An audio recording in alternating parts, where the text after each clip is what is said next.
Welcome everyone to Discover This. Today we're going to tell you the story of Adamsville, Arizona, one of the first towns built in Pima County. It's now Pinal County, but we're going to tell you all about the history of this ghost town and the cemetery. 1, 2, 3, 4.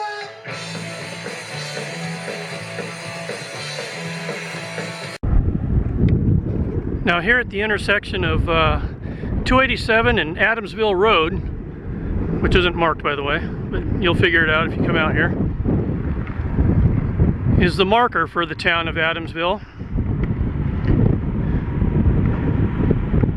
And as usual, I will take a photo and post it so you can stop and hopefully read it a little better, the shadows and whatnot.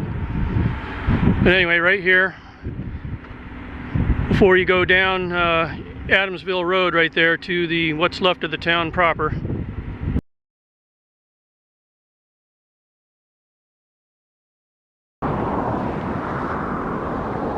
So in the year 1866, two towns were formed in Pima County, Arizona. Florence and the subject of today's video, Adamsville, Arizona, just a few miles west of Florence. Now this is alongside the south bank of the Gila River, which is just the other side of those farm fields out there.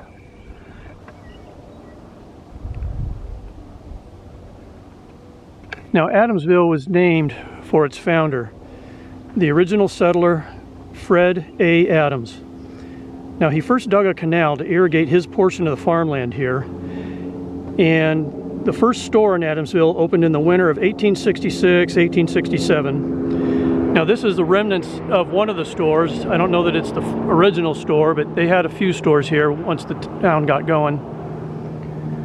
The first time Adamsville appeared in a U.S. census was in 1870, posting as an unincorporated village in Pima County with 400 residents. In 1875, this part of Pima County became part of Pinal County when Pinal County was created. By 1871, a political rival of Fred Adams, a guy by the name of Richard McCormick, changed the name of the town to Sanford, which is what it was called when the post office was established here in 1871. By the way, the townsfolk never really liked the name Sanford, so they kept calling the town Adamsville, which caused some confusion from time to time. July 4th, 1871, the first flour mill opened in Adamsville, or Sanford, but it burned to the ground on September 2nd, 1871. The cause was believed to be arson, and it was a $10,000 loss, quite a large sum back then. The town was made up of about 400 residences, a large rebuilt flour mill, water tanks, and a few other stores. Knifings and shootings were commonplace here in Adamsville. Now the post office closed down in 1876. In 1880, the census had Adamsville, or as it was reported in the census that year, Sanford, listing only 39 residents. The town never made it onto another census.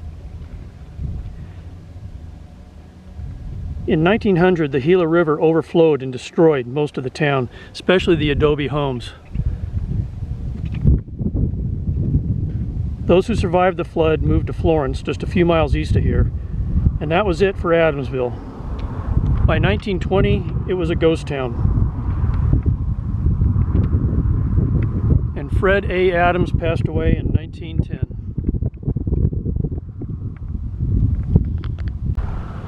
Now the remnants of the town of Adamsville that we just showed you are up that way there on Adamsville Road.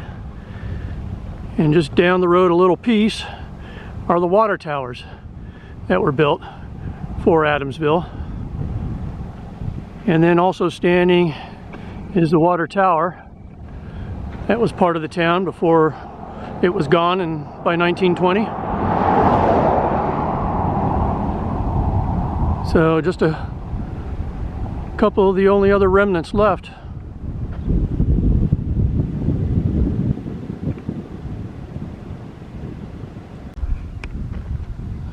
So the cemetery here in Adamsville is really one of the only things that's left that you can actually walk around and check out. So that's what we're going to do. I'm going to check it out.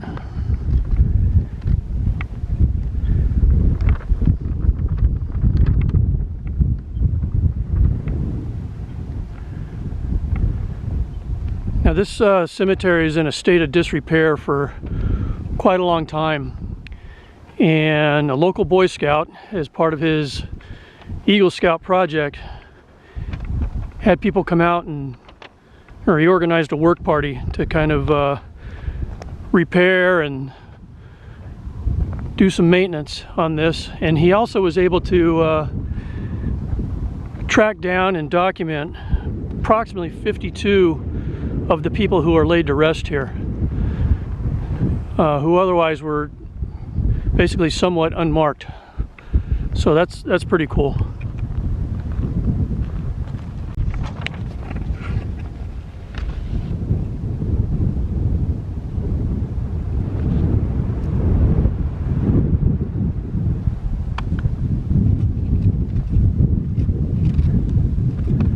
It's pretty desolate out here.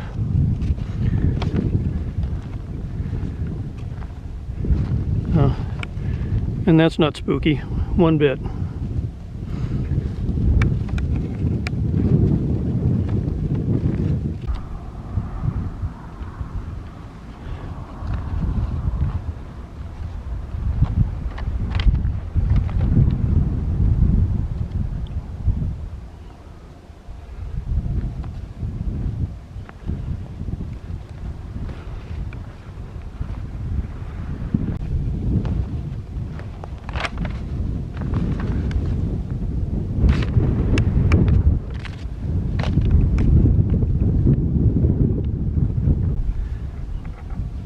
Here's another unique one.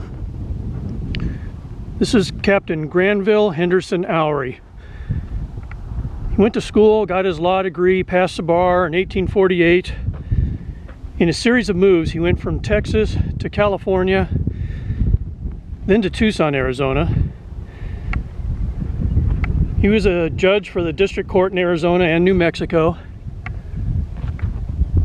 In 1862, he was elected as Arizona's representative to the Confederate Congress.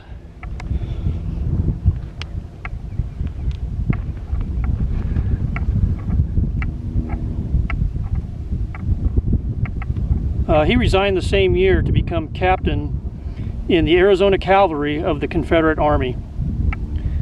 On October 8, 1865, he took the oath of allegiance to the United States at Fort Mason, Arizona, and returned to his Tucson law practice.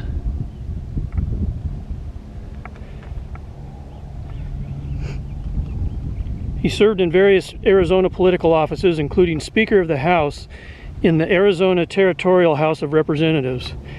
He was Arizona Territory Attorney General and the District Attorney for Pinal County. He was elected as a Democrat to the United States House of Representatives and served in that capacity from 1881 to 1885. And he died in 1891 from throat cancer.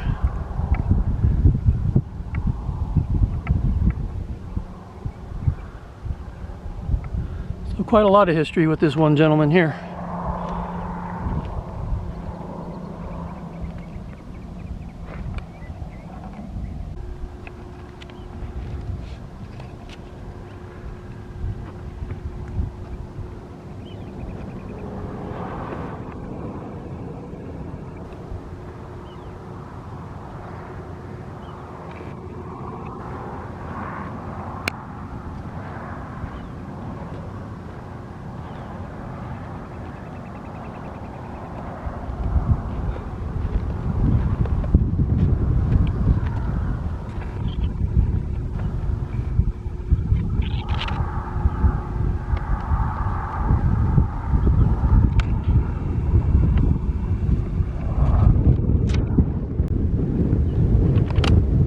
So even though this cemetery is basically part of a ghost town, urban sprawl is making its way, and you can see some new home construction right over there. That is Bisbee Ranch, in case you're interested in purchasing a home right by the cemetery.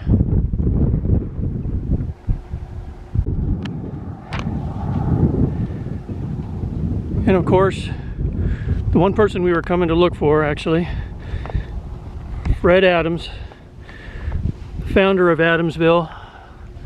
He's laid to rest here in the Adamsville Cemetery.